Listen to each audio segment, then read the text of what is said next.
ஆதாமிடமிருந்து redirect பண்ணப்பட்ட வல்லமையினாலே இந்த உலகத்தை மோசமாக்க பிசாசினால் முடியும் என்றால், இயேசுவிடமிருந்து ரீடைரக்ட் பண்ணப்பட்ட அந்த வல்லமையினாலே, அதிகாரத்தினாலும் என்னால் இந்த உலகத்தை என்னுடைய விருப்பத்திற்கேற்றார் போல புதிய எருசலேமாக மாற்ற என்னால் முடியும். கரங்களை தட்டி கர்த்தருக்கு நன்றி சொல்லு.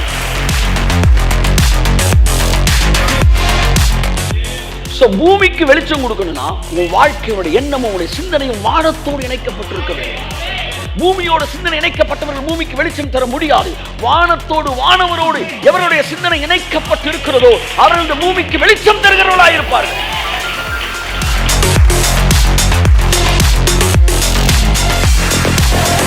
பிசாசு காலி ஆயிட்டான், அடுத்து சுயம் காலியாகுது, மூணாவது உலகம். இங்கதான் இப்ப நின்றுகிட்டு இருக்கிறோம். கையை தட்டுங்க. இந்த உலகத்தை ஜெயிக்க வேண்டிய இடத்தில் நாம் நிற்கிறோம். இந்த உலகத்தோட வியாதி, இந்த உலகத்தோட எதிர்மறையான எண்ணங்கள், இவைகள் எல்லாம் எதிர்மறையான காரியங்களை நேர்மறையாய் மாற்றி ஒரு புதிய எருசலேமை இந்த பூமியிலே ஸ்தாபிக்கக்கூடிய ஒரு மகா பெரிய ஸ்லாக்கியமும் வாக்கியமும் உனக்கும் எனக்கும் கொடுக்கப்பட்டு இருக்கிறது.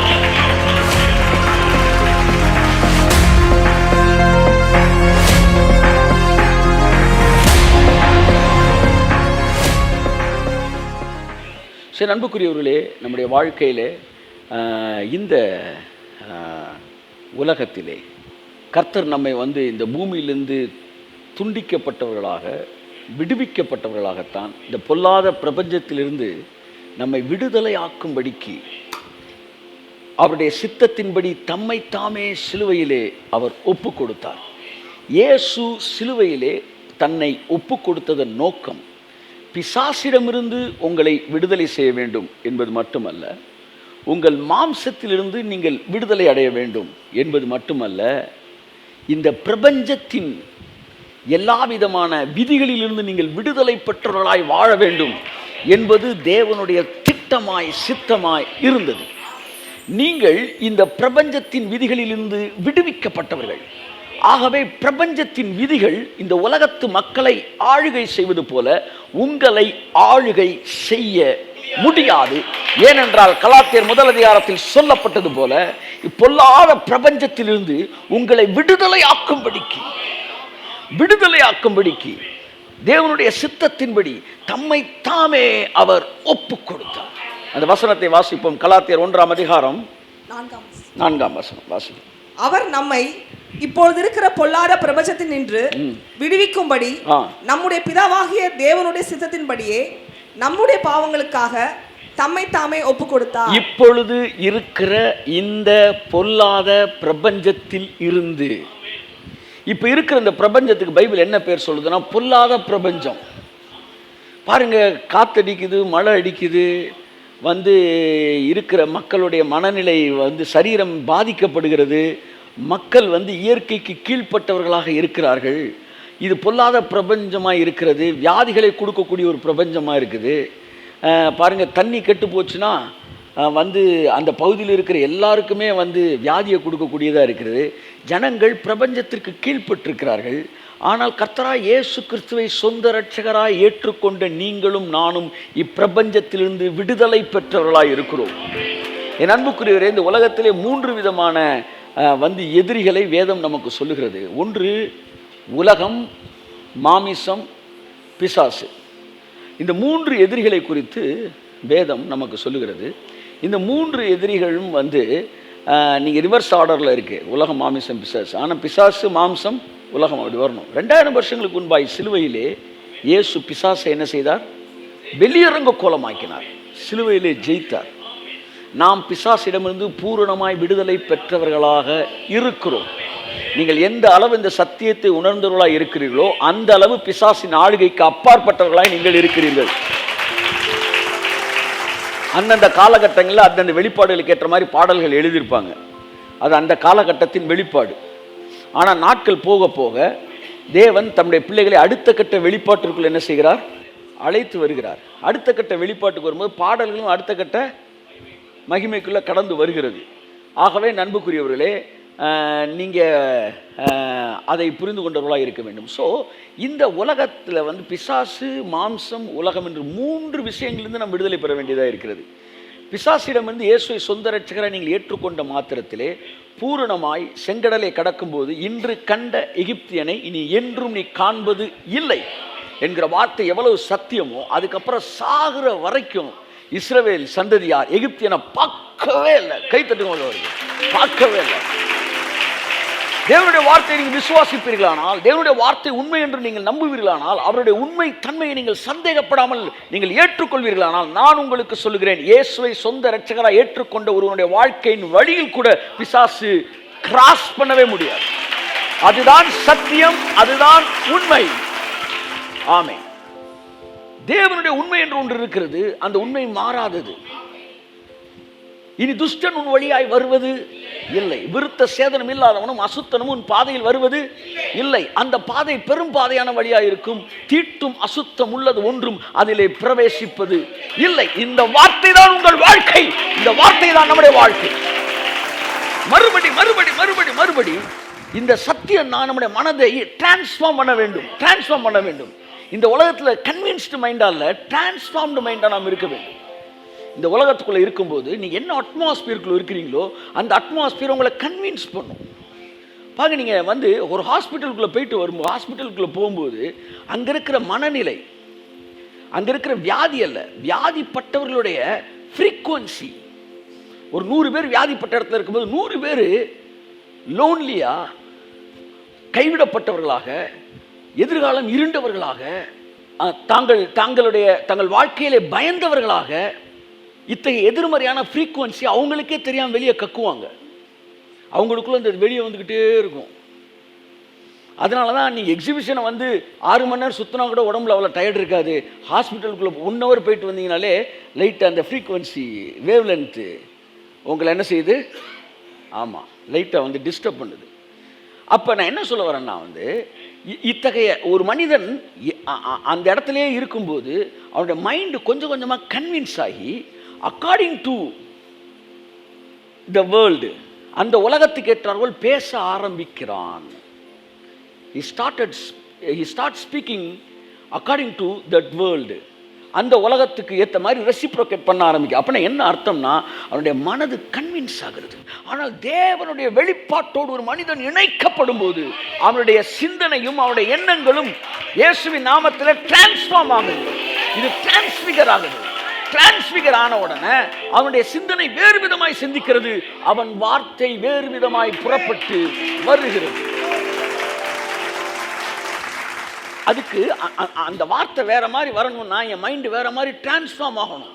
வேற மாதிரி டிரான்ஸ்ஃபார்ம் ஆகணும்னா டிரான்ஸ்ஃபார்ம் ஆகிற மாதிரி செய்தியை மனசு என்ன செய்யணும்? கேட்கணும்.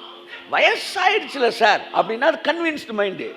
முதிர் வயதும் கனிதந்து பசுமையும் புஷ்டியுமாய் இருப்பார்கள் என்றால் அது டிரான்ஸ்ஃபார்ம்டு மைண்டு. இல்லை ஒத்து வராது அப்படின்னா அந்த பேப்பரை பிளேட் எடுத்து கிழிச்சு பைபிளை விட்டு கசைக்கு வெளியே போட்டு, அப்புறம் எதுக்கு பைபிளை நீ வச்சிருக்கிற? எந்தெந்த வசனத்தெல்லாம் உன்னால் நம்ப முடியலையோ அதெல்லாம் கிழிச்சு வெளியே போட்டு, இல்லை இருக்கட்டும் சொன்னா அதை நம்பு, அதை பேசு, அதை பார்க்கணும்னு விரும்பு.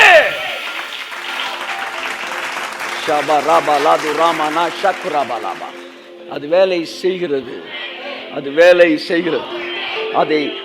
அதை விசுவாசிக்கிறவர்களுக்கு, அதை புரிந்து கொள்ளுகிறவர்களுக்கு அது வேலை செய்கிறது. ஸோ பிசாசிடமிருந்து சிலுவையில் விடுதலை பெற்றோம். அடுத்து மாம்சம். 2வது மிகப்பெரிய எதிரி என்னது? மாம்சம். 2 முறை இவர்கள் தண்ணீரை கடக்க வேண்டியதாக இருந்தது. யாரு? இஸ்ரவேல் ஜனங்கள். ஒரு முறை செங்கடல், இன்னொரு முறை யோர்தான். செங்கடலிலே பிசாசு அழிக்கப்பட்டான் பார்வோன், யோர்தானிலே இவர்கள் சுயம் அழிக்கப்பட்டது. என் அன்புக்குரியவர்களே, பிசாசிடமிருந்து விடுதலை பெற்ற நீங்கள் 2வது நீங்கள் ஜெயிக்க வேண்டிய ஒரு விஷயம் என்னன்னா சுயம். ஆகையால் தான் ரோமர்ல நிறைய பிசாசை பற்றி எழுதப்படலை. ஆனால் ஆவியினாலே சரீரத்தின் செய்கைகளை, மாம்சத்தின் கிரியைகளை, இதுதான் திரும்ப திரும்ப வருது. இதுதான் நான் என்கிற சுயம். தேவனுக்கு 2 எதிரிகளை டீல் பண்ண வேண்டியதாக இருந்துச்சு. என் அன்புக்குரியவர்களே, அப்போ 2வது எதிரி தேவனுடைய ஆவியானவரோடு இருக்கிற தொடர்பினாலே உங்கள் சுயம் வந்து என்ன செய்யுது? அழிக்கப்படுது. எப்படி அழிக்கப்படுது? என்னைக்கு நான் அல்ல, என்னால் ஜெயிக்க முடியல, சிலுவையில் எனக்காக ஜீவன் விட்ட கிறிஸ்துவே சொன்னீங்களோ அன்றைக்கே உங்கள் சுயம் என்ன செய்கிறது? அழிக்கப்படுகிறது. இன்றைய நியாயப்பிரமாண பிரசங்கிகள் வந்து நிறைய பரிசுத்தத்தை பற்றி பேசுவாங்க பார்த்தீங்களா? நீ கிறிஸ்துவுக்கா வாழணும், நீ கிறிஸ்துவுக்கா நிற்கணும், இந்த உலகத்தை கலக்கணும், இப்படி பேச பேச பேச அவங்களுக்கே தெரியாம இளைஞர்களுடைய சுயத்துக்கு தீனி போடுகிறார்கள். இளைஞர்கள் என்ன செய்றாங்க? நான் கடவுளுக்காக சாதிப்பேன், கடவுளுக்காக உயிரை கொடுப்பேன் அப்படின் போதே சுயம் அங்கே படம் எடுத்து அப்படியே நிற்கிது, நிற்கிது. அப்ப ஊழியக்காரன் தனக்கே தெரியாம பிசாசை அழிக்கிற நேரம் சுயத்துக்கு திணி போட்டுறான். உடனே அங்க இருக்கிற ஒரு 1000 பேர் நாங்க இயேசுவுக்காக சாவோண்டா அப்படின்றான்ல. 1000 பேர் வாழ்க்கைக்குள்ள போகும்போது சும்மா போனவன திரும்பும்போது சுயத்துக்கு தீனி போட்டு அனுப்பிச்சிடறாங்க. அவன் வந்து நாங்கள் கலைக்கிறோம்ல, நாங்கள் ஏசுனாருக்கு ஜெயிச்சிருவோம்ல, அட பாவி அந்த பேயை துரத்தி வேற பேயை உள்ள கொண்டு வந்துட்டீங்களடா அப்படின்ற மாதிரி. என் அன்புக்குரியவர்களே, ஒரே கல்ல ஏசு 2 மாங்க அடிச்சாரு. அது என்னன்னா, ஒன்று பிசாசை ஜெயிக்க வேண்டும் சிலுவையிலே. அதே சிலுவை கிட்ட நீங்க வரும்போது இனி நான் அல்ல கிறிஸ்துவே என்னில் ஜீவிக்கிறார். இயேசு சொன்னார், என்னால் அன்றி உங்களால் ஒன்றும் செய்ய முடியாது. பவுல் என்னைக்கு நான் இல்லைன்னு சொன்னானோ அன்றைக்கு அவனுடைய சுயம் அழிக்கப்பட்டது. அதுவரை பவுல் செஞ்ச ஊழியம் சுயத்தின் ஊழியம். அதுவரை யெகோவா தேவனுக்கு அவன் ஓடியது சுயத்தில் ஓடியது. அவன் வெறிபிடித்து அலைந்தது சுயத்தில் அலைந்தது. ஒரு வாக்குத்தத்தத்தை கொடுத்துட்டாருக்காண்டி அதை நிறைவேற்றுறதுக்கு நம்ம ஒன்றும் செய்ய முடியாது. அது அவர் தான் செய்யணும். நம்ம ஏதாச்சும் செய்யணும்னு நினைச்சோம்னா நமக்குள்ள சுயம் எந்திரிச்சிச்சுன்னு அர்த்தம். என் கேள்வி அதுதான். இன்றைக்கு சேவல் கூறக்குள்ள 3 தடவை நீ என்னை மறுதளிப்பேன்னு சொல்லிட்டாரு. இந்த தீர்க்கதரிசனம் நிறைவேறதுக்கு பேதுரு ஒரு வேளையும் செய்யல, ஆனா மறுதளிச்சிட்டான். ஏன்? எதிர்மறையானதுக்குலாம் நாங்க ஒண்ணுமே செய்யாட்டினா கூட நடந்துருது, அப்ப நேர்மறையான செஞ்சாலும் நாங்க ஒண்ணுமே செய்யாட்டி நடக்கணும்ல. என்னை பொறுத்தவரை தீர்க்க தரிசனம் என்றால் அது தானாக நிறைவேறித்தான் ஆக வேண்டும். அதற்கு பேர் தான் தீர்க்க தரிசனம். இன்ஃபேக்ட் பேதுரு அந்த தீர்க்க தரிசனம் எதிராக வேலை பார்த்தான். இன்னைக்கு மறுதளிச்சிடக்கூடாதியா, இந்த ஆள் சொன்னதுக்காக நம்ம வந்து கூட இருந்து காட்டணும்னு வாழை எடுத்தான். வந்து உள்ள புகுந்து வெட்டினதுக்கு ஒரே காரணம் என்ன தெரியுமா? எப்படினாலும் இவர் உயிரை கொடுப்பேன்னு அவருக்கு தெரியணும். அவரே ப்ராஃபஸியை ஒருத்தர் ரீகன்சிடர் பண்ண வைக்கிறேன்டா. அதுக்கு பேர் தாங்க சுயம். எப்படினாலும் நான் என்ன நல்லவனா காட்டுவேன் நீ நினைச்சேன்னு வச்சுக்க. நீ பெரிய சிலர் இருக்காங்க, ஒரு தப்பை பண்ணிட்டு அந்த தப்பு வந்து நான் வந்து பண்ணலைங்க நான் நல்லவங்கன்னு காட்டுறதுக்கு அடுத்து முயல்வாங்க பாருங்க. அப்பதான் அடுத்து 12 தப்பு 15 தப்பு பண்ணுவாங்க. ஒரு தப்பு பண்ணிட்டியா, பேனால கோடை போட்டுட்டு போயிட்டே இரு. என்னைக்கு எச்ச எடுத்து உள்ள தேய்ச்சியோ அப்புறம் தூக்கி பார்த்தா வாத்தியார் தெரியுறாரு. எதுக்கு மறுபடி தப்பை போட்டு என்ன செய்யற? அழிச்சு நான் நல்லவன் நிரூபிக்க பார்க்குற. இதுல ஒரு சிலர் வீட்டுல இருந்து ப்ளீச்சிங் பவுடர் எடுத்துட்டு போயிடுறாங்க. நீ யாரா அப்படின்னு கேட்டாரு. நான் எத்தேன் சார்னா, இன்று முதல் நீ இஸ்ரவேல், நீ இளவரசன். அவ்வளவுதான். யாருன்னு கேட்டா எத்தேன்னு ஒத்துக்க, அவ்வளவுதான். அதுக்கு மேல வந்துங்க போயிங்க அப்படின்னு பேசக்கூடாது.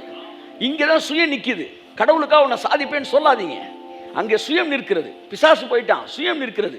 யோர்தான் என்றால் சாவு என்ற ஒரு அர்த்தம், அதற்கு ஆவிக்குரிய அர்த்தம் இருக்கிறது. மரணம் என்கிற ஒரு அர்த்தம் இருக்கிறது. அதனால யோர்தானிலே வைத்து ஞானஸ்தானம் கொடுத்தது காரணம் சாவு. அங்கே ஒவ்வொருவருடைய வாழ்க்கையின் சுயமும் அங்கே சாக வேண்டும் என்பதுதான். எலியா யோர்தானை 2ஆய் பிளந்தான் என்றால் சாவையும் மரணத்தையும் 2ஆய் பிளந்தான் என்று அர்த்தம். ஆகவே யோர்தானிலே சுயம் அளிக்கப்படுகிறது.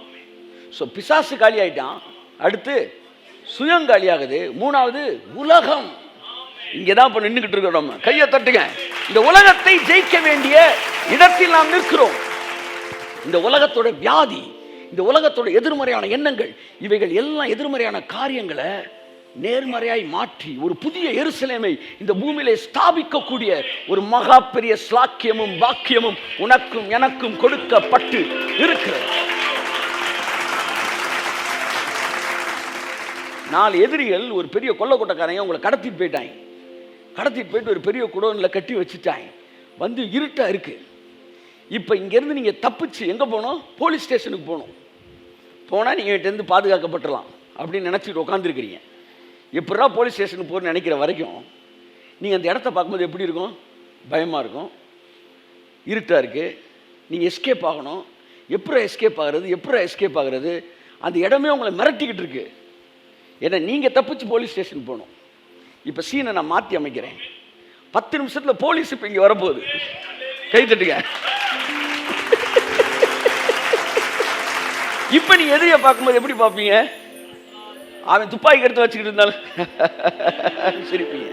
எதுக்கு சிரிக்கிறீங்க? இன்னும் 10 நிமிஷத்துக்குள்ள இங்கே போலீஸ் வர போகுது. அதைத்தான் நான் சொல்கிறேன். நீங்கள் ஸ்டேஷனுக்கு போல, போலீஸ் இங்கே வர போகிறாரு நான் சொல்கிறேன்.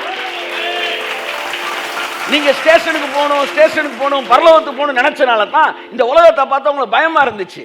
இப்போ உலகத்தை வேற மாதிரி பண்ண, இன்னும் கொஞ்ச நேரத்தில் உள்ள வந்து ஃபோர்ஸ் இறங்க போகுது. இந்த பூமியோடைய எல்லா வர்ணமும் மாறப்போகுது.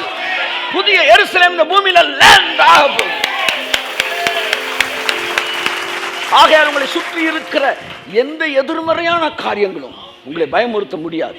ஏன்னா இன்னும் ஃபியூ செகண்ட்ஸ்க்குள்ள ஃபோர்ஸ் வந்து இறங்க போகுது என்கிற மனநிலையோடு இருக்கிறவர்கள், எதிரி 50 பேர் சுத்தி நின்னாலும் ராணுவம் வந்து இறங்க போகுதுரா என்கிற மனநிலையில் எதிரிகள் கூடாரத்திலே எக்காலம் விட்டு சிரிப்பார்கள். அப்படித்தான் இந்த பூமியில் எதிர்மறையான காரியம் இருந்தாலும் ஒன்றை மறந்துடக்கூடாது. அந்த 2ஆம் உலகத்தின் பரிணாமம் இந்த பூமியில வெளிப்படக்கூடிய ஒரு நேரத்தில் நீங்கள் இருக்கிறீர்கள். நீங்கள் பார்த்து கொண்டிருக்கிற எல்லாம் மாறப்போகிறது. இது மறைய போகிறது. தேவனுடைய ராஜ்யம் இந்த பூமியிலே மேனிஃபெஸ்ட் ஆக போகுது. ஆமென், ஆமென், ஆமென், ஆமென். அது இந்த பூமியில ரிலீஸ் பண்ணக்கூடிய தேவ புத்திரர்களாய் நாம் இருக்கிறோம். என் அன்புக்குரியவர்களே, இந்த 3வது எதிரியாகிய உலகம் மாமிசம் பிசாசு மாமிசம் எல்லாம் இயேசுவின் நாமத்தில் வந்து சிலுவையில் அழிக்கப்படுகிறது. 3வது இந்த உலகத்தை எப்படி ஜெயிக்கிறோம்? இந்த உலகத்திலிருந்து நாம் விடுவிக்கப்பட்டவர்கள் என்பதை புரிந்து கொள்ளும்போது இந்த உலகத்திலே நீங்கள் வந்து துண்டிக்கப்பட்டவர்களாக இந்த பூமியில் வாழ ஆரம்பிக்கிறீர்கள். உங்கள் மைண்டு டிரான்ஸ்ஃபார்ம் ஆக ஏன்னா இந்த உலகம் உங்களை கன்வின்ஸ் பண்ணிக்கிட்டே இருக்கும். இந்த உலகத்தோட வேலைன்னா கன்வின்சிங். ஒரு 10 பேர் உங்களுக்கு முன்னாடி ஒரே மாதிரி நடந்துட்டாங்கன்னா 11வது ஆள் நீங்கள் சொல்லிடுவீங்க. ஆமாம், ஒரு வியாதி வந்து 10 பேர் செத்துட்டாங்கன்னா 11வது அந்த வியாதிக்கு உயிர்கொல்லி வியாதின்னு பேர் வைக்கிறாங்க. 11 உங்களுக்கு வந்துச்சுன்னா நீங்களும் செத்துருவேன். உங்களை நம்ப வைக்கணும். அதான் அவனோட வேலை.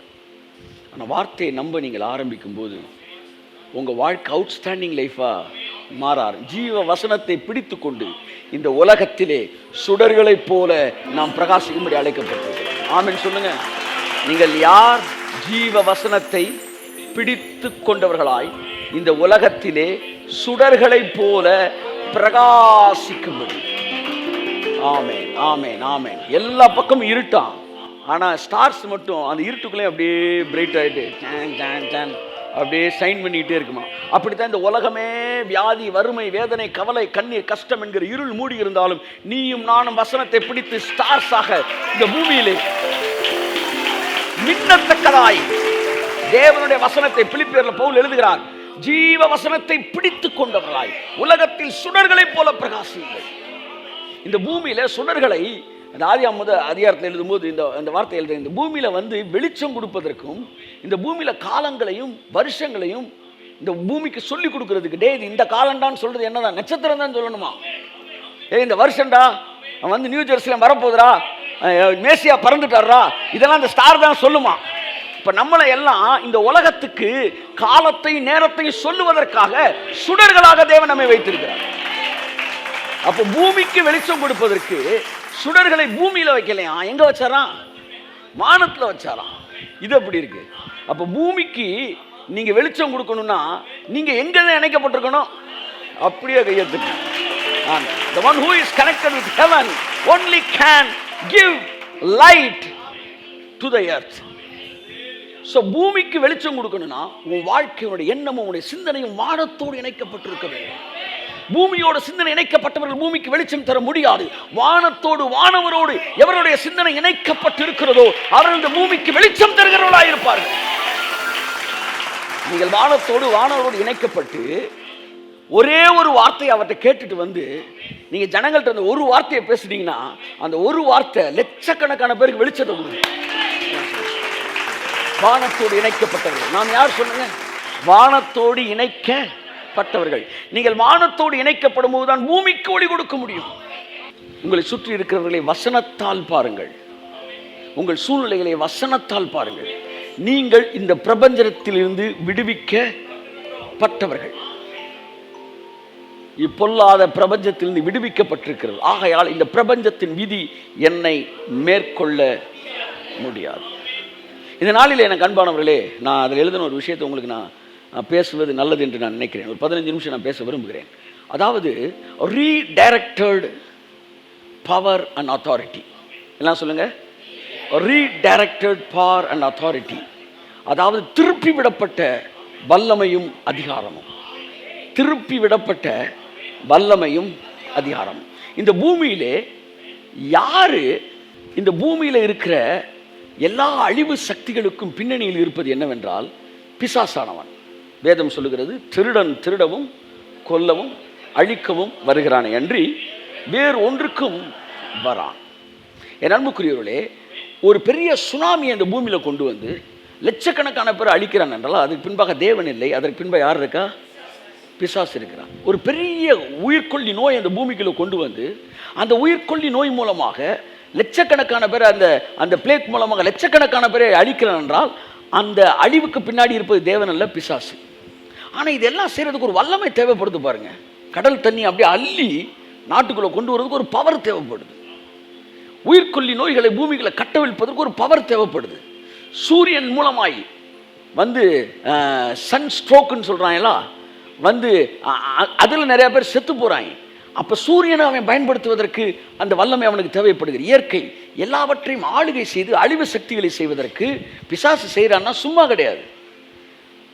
அதை இயக்கக்கூடிய வல்லமையும் அதிகாரமும் அவன் கையில் இருக்கு. இந்த வல்லமையும் அதிகாரமும் தேவன் அவனுக்கு கொடுத்ததினால் வந்தது அல்ல என்பதுதான் ஒரு முக்கியமான விஷயம். இது இவன் கையில் இன்னைக்கு இந்த கையில் வச்சு இந்த பவர்ஃபுல்லாக வேலை பார்த்துக்கிட்டு இருக்கிறான்னா இந்த பவர்ஃபுல்லாக தேவன்கிட்ட இருந்து வந்ததில்லை, இந்த பவர்ஃபுல்லாக ஆதாம்கிட்ட இருந்து வந்தது. அப்படின்னா என்ன அர்த்தம்னா, ஆதாம் வல்லமையை வச்சு என்னெல்லாம் செய்ய முடியும் சொல்லி இவன் கையில் தேவன் கொடுத்தாரோ அந்த சர்வ வல்லமையை, அந்த சூரியனையும் சந்திரனையும் வானத்தையும் பூமியையும் ஆளக்கூடிய அந்த வல்லமையை பிசாசுக்கு அவன் ரீடைரக்ட் பண்ணனால அந்த பவரை வச்சு தான் இப்போ அவன் வேலை பார்த்துக்கிட்டு இருக்கிறான். இப்போ அவன் பார்த்துக்கிட்டு இருக்க வேலை நம்ம பவரை தான் அவன் என்ன செஞ்சுக்கிட்டு. இதுல என்ன தெரியுதுன்னா, ஒரு மனிதன் தன்னுடைய அதிகாரத்தையும் தன்னுடைய வல்லமையும் இன்னொரு மனிதனுக்கு திருப்பி விட முடியும் என்பதற்கு 4000 வருஷம் இந்த பூமி பிசாசின் கொடுமையான கையின் கீழாக அழிவுக்குள்ளாக கடந்து செல்வது ஒரு எடுத்துக்காட்டு. என்ன எடுத்துக்காட்டுனா, ஒரு மனுஷன் தன்னுடைய வல்லமை இன்னொரு மனுஷன் கையில் திருப்பி விட்டானா அதை வச்சு இந்த உலகத்தையே குலுக்க முடியும் என்பதற்கு பிசாசு ஒரு எடுத்துக்காட்டு. அப்போ பிசாசு இருக்க பவர் கடவுள் கொடுத்த பவர் இல்லையா அப்படின்னா, என்ன பொறுத்தவரை அது கடவுள் கொடுத்த பவர் இல்லை. ஏன்னா ஒரு சில ஊழியர்கள் எழுதுகிறார்கள், பிசாசாவை மாறினதே எங்க? ஏதேன் தோட்டத்தில் தானா. அவன் வந்து பிசாசா மாறின பிறகு ஏதேன் தோட்டத்தில் வந்திருந்தான்னா தேவன் எதுக்கு ஏதேன் தோட்டத்துக்கு இவனை விட்டாருன்ற ஒரு பெரிய கேள்வி வருது. தேவன் நல்லவர், நல்ல தோட்டத்தை படைச்சிங்க, நல்ல வந்து என்ன செஞ்சீங்க, வந்து என்ன வச்சிங்க, கனியை வச்சிங்க, கனி கொடுக்குற மரத்தை வச்சிங்க, எல்லாத்தையும் வச்சுட்டு இலையில எல்லா சோறையும் போட்டுட்டு ஓரத்தை இவனை கொண்டு வந்து எதுக்கு நீங்கள் வச்சிங்க என்கிற கேள்வி வரும். அப்படி என்றால் அவனை வந்து உள்ளே விடும்போது அவன் பிசாசா இருந்திருந்தா அவனை தேவன் உள்ளே விட்டுருக்கவே மாட்டார். அப்போ அவன் பிசாசா ஆனதே உள்ளே வந்ததுக்கு அப்புறம் தான் அப்படின்னு ஆண்ட்ரூ மேக் எழுதுறாரு. அப்போ இவன் சர்ப்பமாகி ஆதாமை அவளை வஞ்சிச்ச பிறகு அவனை சபிக்கிறார் பார்த்தீங்களா, அப்பத்தான் ஏஞ்சலே என்னவா மாறுறான்னு ஒரு குரூப் அப்படி எழுதுறாங்க. இல்லை சார், அதுக்கு முன்னாடியே அவன் பரலோகத்தில் இருந்தான், அவன் விழ தள்ளப்பட்டான், அதுக்கப்புறம் தான் பூமியை நிலைமையை மாற்றினான், அந்த பவரோடு தான் வந்தான் அப்படின்னா ஒன்று புரிஞ்சுக்கணும். ஒருவேளை கடவுள்கிட்ட வந்து பவரை வாங்கியிருந்தானாலும் தேவன் ஒரு மனுஷனுக்கு பவரை கொடுக்கும்போது ஒரு குறிப்பிட்ட வல்லமையை கொடுக்குமா, அந்த வல்லமை எந்த வட்டத்துக்குள்ள செயல்பட முடியுமோ அந்த வட்டத்துக்குள் தான் செயல்பட முடியும். ஒவ்வொரு அதிகாரத்துக்கும் வல்லமைக்கும் ஒரு சரகம் இருக்கிறது. ஒரு போலீஸ் கான்ஸ்டபிள் இருக்கிறாரு, ஒரு எஸ்ஏ இருக்கிறாரு, ஒரு டிஎஸ்பி இருக்கிறாருன்னா அவர் சரகத்துக்குள்ள இருக்கிற வரைக்கும் தான் அவருக்கு பவர். அவர் பாட்டுக்கு சரகத்தை விட்டு வெளியில போய் அங்க போய் வந்து நான் வந்து திருடனை பிடிக்கிறேன் அப்படின்னா, ஒரு திருடனை பிடிக்கிறேன்னு சொல்லி ஒருத்தன் அடிச்சுக்கிட்டு இருந்தாருன்னா 2 பேர் மேலேயும் கேஸை ஃபைல் பண்ணி உள்ள வச்சிருவாங்க. ஏன்னா ஒரு மல்யுத்தம் பண்ணினாலும் சட்டத்தின்படி பண்ண வேண்டும். ஸோ சரகத்துக்குள்ள இருக்கிற வரைக்கும் தான் ஒரு போலீஸுக்கு வந்து பவர். அப்படித்தான் தேவன் பவரை கொடுக்கும்போது அந்த வல்லமைக்குள்ள இருந்தா தான், அந்த வட்டத்துக்குள்ள இருந்தா தான் அந்த வல்லமை செயல்படும். ஒருவேளை பிசாசு வந்து கடவுளுடைய வல்லமையினால் செயல்படுகிறான் என்றாலும் பூமியின் மீது அந்த வல்லமை அவன் செயல்படுத்த முடியாது. ஏனென்றால் அவனுக்கு கொடுக்கப்பட்ட வல்லமை வானமண்டலங்களில் வானத்தில் கொடுக்கப்பட்ட வல்லமை. அந்த வல்லமை எடுத்துட்டு வந்து பூமியில செயல்பட முடியாது. அப்படிதான் பிசாசு பூமியில் ஆளுகை செய்ய முடியாது. அவன் வல்லமையுடையவனா இருந்தாலும் இந்த பூமியிலே ஆளுகை செய்வதற்கு பூமியிலே யார் கையில வல்லமை இருக்கோ அந்த வல்லமை அவனிடமிருந்து பெற்றால்தான் இந்த பூமியில அவன் கிரியை செய்ய முடியும். அதனால எவ்வளவு பெரிய பவர்ஃபுல்லானா இருந்தாலும் பூமியையோ அவர் மனு புத்திரனுக்கு கையை தட்டுகிறார்.